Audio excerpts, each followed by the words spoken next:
Doctor कशान इब्न सीना institute of life sciences Sheikhupura से। तो हम पढ़ रहे हैं पोल्ट्री प्रोडक्शन। तो आज जो हमारा टॉपिक है वो है ब्रीडर मुर्गियों की देखभाल।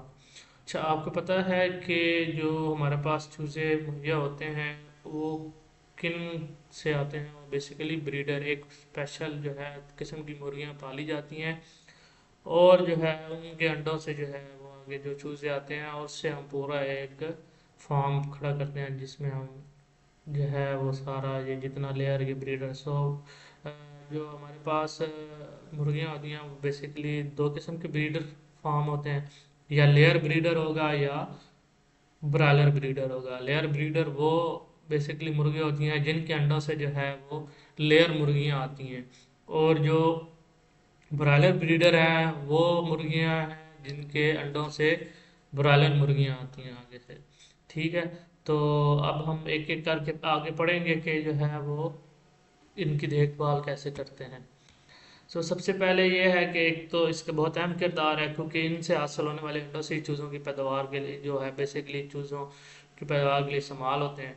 उसके अलावा इनका जो मतलब जो है दुरुस्त इंतज़ाम, इनके ब्रूडिंग रूम और शेड की तैयारी और चूज़ों की देखभाल और खुराक का इंतज़ाम, ये सारी चीज़ें बहुत ज़्यादा ज़रूरी है, क्योंकि इसी से ही हमारी अगली नस्ल आनी है। मीन के हमें जो लेयर्स और ब्रीडर मिलने हैं और लेयर और ब्रॉयलर मिलने हैं वो इसी ब्रीडर से ही मिलने हैं। इसी के जो अंडे होंगे उससे जो चूज़े निकलेंगे उन्हीं को हम मुख्तलिफ फार्म्स में डालेंगे और वही जो है हमें आगे प्रोडक्शन देंगे, या फिर मीट की प्रोडक्शन देंगे इन केस ऑफ ब्रॉयलर, या फिर हमें अंडों की प्रोडक्शन देंगे इन केस ऑफ लेयर।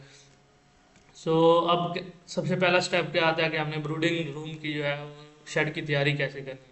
ठीक है, सबसे पहला काम है कि आपने वहाँ पे सफाई वगैरह प्रॉपर करवानी है और जरासीम कशी करवानी है मीट के वहाँ पे, ताकि कोई जरासीम ना हो, कोई प्रीवियस जो रखी हुई हैं। अक्सर ये होता है कि कोक्सीडिया का जो है वो करम वहाँ बन जाता है, तो वो उससे भी बचाना है हमें।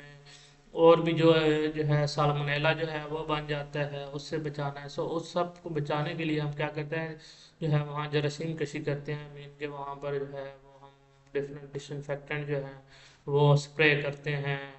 और वही सारी मैंने आपको लेयर की जो ब्रूडिंग में समझाया वो सारी सेम बातें जो है वो इसकी ब्रूडिंग में भी होती हैं। रोशनी जो है हम पहले हफ्ते में पूरे 23 घंटे देते हैं, और फिर उसके बाद 1 घंटा जो है अंधेरा कर दिया जाता है। इसके बाद आहिस्ता आहिस्ता हम जो है वो रोशनी के दौरानियाँ कम करते हैं और 16-17 घंटे आखिर तक रखते हैं।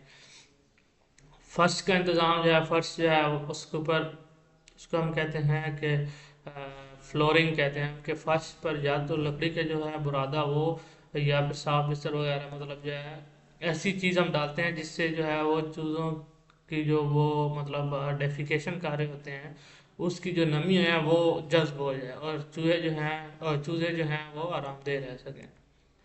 उसके बाद हवा की निकासी बहुत इम्पोर्टेंट है, बहुत ज़्यादा इम्पोर्टेंट है कि वहाँ पर प्रॉपर जो वेंटिलेशन सिस्टम होता है वो प्रॉपर हो, ताकि जो है ताज़ा हवा आती रहे और अमोनिया ना पैदा। अमोनिया कब पैदा होती है? जो ये करते हैं, मतलब ड्रॉपिंग होती हैं इनकी मीन के, जिसको हम अपनी ज़ुबान में कहते हैं कि जो ये बिट्ठें वगैरह होती हैं, तो इसको जो है इससे अमोनिया पैदा होती है। ठीक है, और अमोनिया जो है वो इतनी टॉक्सिक गैस है कि अगर उसका लेवल थोड़ा सा भी हाई हो तो सारे के सारे चूज़े मर जाएंगे। इसलिए हमें हवा जो है वो इस तरह इंतज़ाम करना चाहिए कि हर वक्त ताज़ा हवा वहाँ पे आती जाती रहे।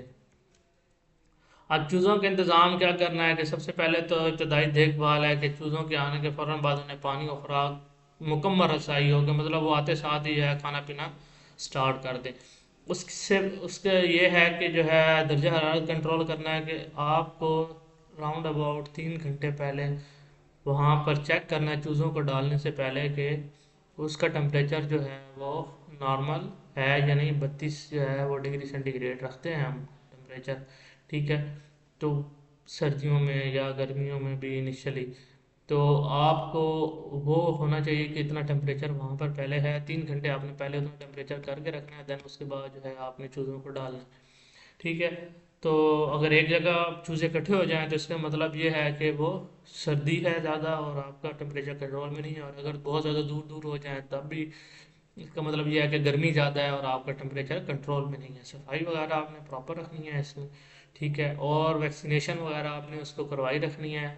डे 1 से स्टार्ट होती है वैक्सीनेशन, वो लास्ट डे तक चलती रहती हैं वैक्सीनेशन, ठीक है। जैसे कि फर्स्ट डे आप जो है वो उसको जो है करवाते हैं न्यू कैसल डिजीज एनडी की करवा रहे होते हैं, और उसके अलावा डिसऑर्डर मैरिक डिजीज़ की होती है, और इन्फेक्शस ब्रोंकाइटिस की वैक्सीनेशन होती है, आईबीडी की होती है, इन्फेक्शस बर्ड बर्सल डिजीज़ की होती है, ठीक है। तो ये सारी जो है ना आपने जो है वो करवाई रखनी है, ठीक है। उसके अलावा जो है आपने जो है वो उसका रिकॉर्ड प्रॉपर रख के रखना है, लाइक चूज़ों की तादाद कितनी है, कितने मरे हैं, कितने अभी तक जिंदा हैं, उनकी खुराक क्या है, उनके अंदर बीमारी आई है, कौन सी आई है, कैसे आई है, ये सारी चीज़ें जो हैं वो रिकॉर्ड के तौर पे आपने रखनी है। इसके बाद आ जाते हैं कि चूज़ों की खुराक। इनको चूज़ों को 3 जो है हम डिफरेंट कैटेगरीज में खुराक दे रहे होते हैं, ठीक है। सबसे पहली जो है हम इसको इनिशियली जो देते हैं उसको हम कहते हैं स्टार्टर, ठीक है। वो पहले दिन से स्टार्ट हो जाती है, ठीक है।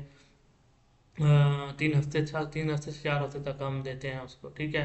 उसके बाद आ जाती है ग्रोअर, ठीक है। वो ग्रोअर जो है आप उसको 20 हफ्ते तक जो है ना वो ग्रोअर आप उसको देते रहते हैं। फिर 21वें हफ्ते से लेके आखिर जब तक आप इसको ख़त्म नहीं करते तब आप इसको देते हैं फिनिशर, ठीक है। ये 3 तरह की खुराक होती है। इनिशियल वाली खुराक में जो है वो प्रोटीन भी हाई होती है और एनर्जी भी हाई होती है। फिर आहिस्ता आहिस्ता जो है हम ये सारी चीज़ें कम करते जाते हैं, क्योंकि इनिशियली चूज़ों को बहुत ज़्यादा इन चीज़ों की ज़रूरत होती है, ठीक है। तो पानी जो है इनका साफ़ और ठंडा पानी हर वक्त दस्तयाब हो इनको। अच्छा, बाकी जो इंतज़ाम हैं भाई हैं कि एक तो रोशनी का शेड्यूल प्रॉपर होना चाहिए, ठीक है। 14 से 16 घंटे रखना है आपको, ठीक है। इनिशियली तो 23 घंटे होता है, फिर उसके बाद कम करते करते आपको एक ऑप्टिमम जो रखना होता है वो 14 से 16 घंटे होता है। बीमारियों से बचाव करने के लिए हर वक्त वैक्सीन ज़रूरी होती है, और बायोसिक्योरिटी के जो प्रॉपर रूल हैं कि एक बंदा अंदर जाए बस, वो जब तक ये पूरा फ्लॉग पूरा नहीं हो जाता वो अंदर और कोई ना जाए, ये नॉर्मली हम रिकमेंड करते हैं। अगर जाए भी सही तो वो प्रॉपर बायोसिक्योरिटी से गुजर के जाए। उसके बाद रिकॉर्ड कीपिंग है कि अंडों की पैदावार कितनी है, उनकी खुराक की लागत कितनी हुई है, वैक्सीन हमने कितनी लगाई हैं, और कौन सी बीमारी आई हैं वैक्सीन लगाने के बावजूद, ठीक है। ताकि जो है हम कर जी का तो ये कर सकें। मज़ीद कोई सवाल हो तो आप पूछ सकते हैं। अल्लाह हाफ़िज़।